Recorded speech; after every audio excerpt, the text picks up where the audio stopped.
भक्तजनों, जय श्री कृष्णा। हमारे यूट्यूब चैनल में आपका बहुत बहुत स्वागत है।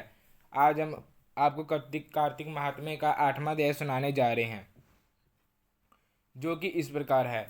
नारद जी कहने लगे कि हे राजा पृथु, जलंधर ने हमारा बड़ा आदर और सत्कार किया।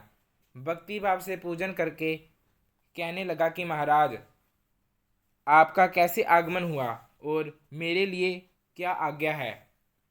हमने कहा कि दैत्यराज, मैं कैलाश गया था, वहाँ पार्वती सहित अवधूत शिव और उनका वैभव देखा तो चकित हो गया कि क्या ऐसा वैभव और किसी का भी हो सकता है।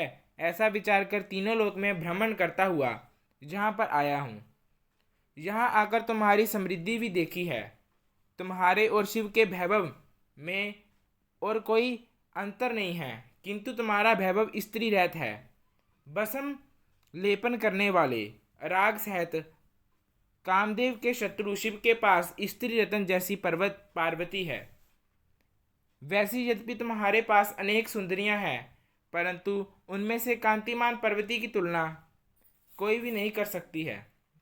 नारद जी कहने लगे कि हे राजा पृथु, हम तो इतना कहकर वहां से चले आए, परंतु जालंधर ने पार्वती जी की इतनी सुंदरता सुनकर काम ज्वर से पीड़ित हो राहु को बुलाकर शिव के पास भेजा। राहु उसी समय चंद्र के समान उज्जवल कैलाश को काला करता हुआ द्वारपाल नंदी द्वारा रोके जाने तथा शिव के सामने उपस्थित किए जाने पर उनसे बोला कि हे शिव, तीनों लोकों के नाथ और सब रत्नों के स्वामी, जलंधर की आज्ञा सुनो। शमशानवासी तथा नरमुंडों की माला धारण करने वाले जटाजूटधारी तुम्हारे जैसे अवध के पास पार्वती जैसी परम सुंदरी स्त्री शोभा नहीं देती। मैं तीनों लोकों का नाथ, सब रत्नों को स्वामी हूँ, क्योंकि पार्वती भी स्त्री रत्न है, अतः वह मेरे साथ भी शोभा दे सकती है। तेरे जैसे बसम धारण करने वाले योगी के पास नहीं रह सकती।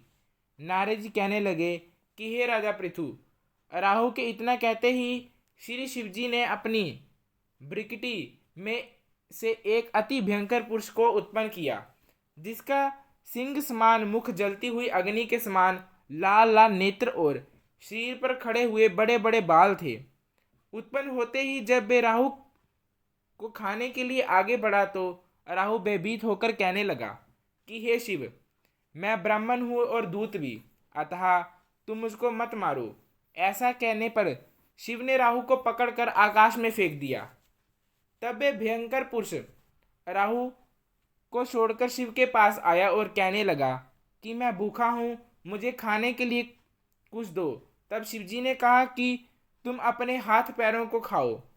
जब वे हाथ पैरों को खाता हुआ सारे दड़ को खा गया, केवल मुख ही बचा। तब शिवजी ने प्रसन्न होकर कहा कि आज से तुम्हारा नाम कीर्ति मुख होगा और तुम हमारे द्वारपाल होगे। पहले तुम्हारी पूजा होगी, तुम्हारी पूजा बिना हमारी पूजा निष्फल होगी। उधर राहु आकाश में जाकर बरबर देख में गिरा।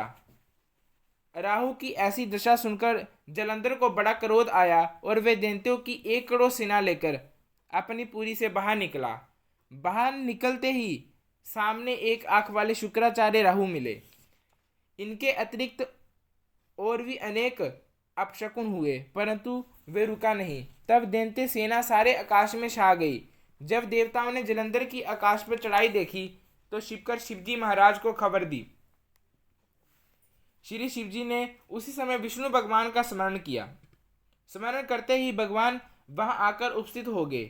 तब शिवजी ने कहा कि भगवान, आपने देवताओं को पीड़ा देने वाले इस दैत्य को मारा क्यों नहीं? इतना ही नहीं, आप वहां जाकर उसके घर में विराजमान क्यों होंगे? तब विष्णु जी कहने लगे कि ये आपके अंश से उत्पन्न हुआ है और लक्ष्मी जी का भाई है, इस कारण हमने इसको नहीं मारा है। ये आपके ही हाथ से मारा जाएगा। तब शिवजी बोले कि वे तेजस्वी दैत्य, हमसे ऐसे नहीं मारा जाएगा। अब सब इसको मारने के लिए अपना अपना तेज दीजिए। तब विष्णु सहित सब देवताओं ने अपना अपना तेज दिया।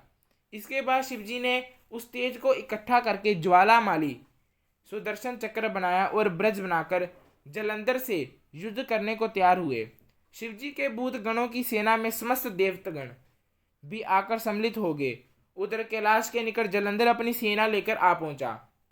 इधर कीर्तिमुख नंदी आदि सब गण और देव सेना भी मैदान में आ डटी। तब जलंधर और देवताओं का ऐसा संग्राम होने लगा और दैत्यों की शिवगण बुरी तरह से मारने लगे। गणों की इस मार से घबराकर दैत्य सेना भागने लगी। दैत्य सेना को इस प्रकार भागते देखकर जलंधर के सेनापति शुंभ और निशुंभ तथा कालनेमी आगे आए। इनको देखकर दैत्यों ने अनेक प्रहार किए, जिससे देवसेना मार खाकर भागने लगी।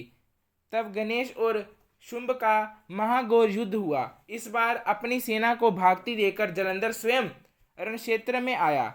देवसेना की ओर से वीरभद्र अनेक प्रकार के प्रहार जलंधर पर करता रहा। तब जलंधर ने क्रोध में आकर अपना परिध उस पर दे मारा और उसके रथ की पताका काट दी। साथ ही जलंधर ने बाण वर्षा करके देवसेना में भगदड़ मचा दी। अपनी सेना की ऐसी दशा देख स्वयं शिवजी बैल पर चढ़कर युद्ध के लिए आए और आते ही दैत्य सेना पर बाणों के तीव्र प्रहार किए। इन प्रहारों से दैत्य सेना इस प्रकार भागने लगी जैसे कार्तिक मास के बरसे पाप भाग जाते हैं। उसी समय शिवजी ने अपने बाणों के प्रहार से खड्गरोमों का सिर काटकर पृथ्वी पर गिरा दिया। तब जलंधर ने महाघोर ललकार की, जो शिवजी के उनके रथ के घोड़ों और सारथी को भी मार गिराया। तब जलंधर पैदल ही अपना खड्ग लेकर शिवजी की ओर दौड़ा। शिवजी ने तक्षण तथा मुक्का उसकी छाती में मारा, जिससे वे कुछ बेहव हो गया।